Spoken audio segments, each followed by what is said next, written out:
ঘরের বউটা যদি ভালো হয় তাহলে একজন বেকার পুরুষও প্রতিষ্ঠিত হয়ে পারে, আর ঘরের বউটা যদি খারাপ হয় তাহলে একজন প্রতিষ্ঠিত পুরুষ মানুষও চোখের পলকে ধ্বংস হয়ে যেতে পারে।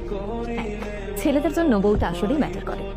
ঘরের বউটা যদি ভালো হয় তাহলে দেখবেন একজন বেকার পুরুষও ধীরে ধীরে সফলতার দিকে এগিয়ে যাচ্ছে, কারণ একজন জীবনসঙ্গিনী শুধুমাত্র পাশেই থাকে না, বরং তার অদৃশ্য শক্তি দিয়ে স্বামীর সকল হতাশাগুলো দূর করে তাকে সফলতার দিকে নিয়ে যায়।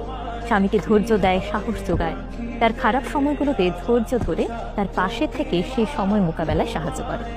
ফলে ছেলেরা ভেতর থেকে অন্যরকম একটি শক্তি অনুভব করে, আর এই শক্তি তাকে ঠেলে সফলতার দিকে নিয়ে যায়।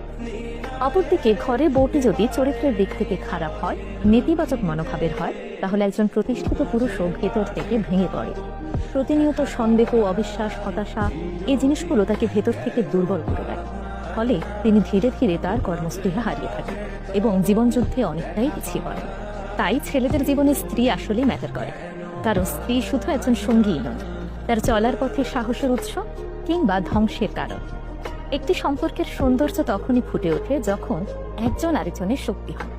তাই বিয়ে শুধুমাত্র সামাজিক দায়িত্ব নয়, বিয়ে জীবনের সবচেয়ে গুরুত্বপূর্ণ সিদ্ধান্ত। তাই এমন একজনের হাতেই নিজের ভবিষ্যৎ তুলে দেবেন যাকে আপনি বিশ্বাস করতে পারেন। এমন একজনকেই বেছে নেবেন যার কাছে আপনার স্বপ্নটা তার স্বপ্নের মতোই গুরুত্বপূর্ণ।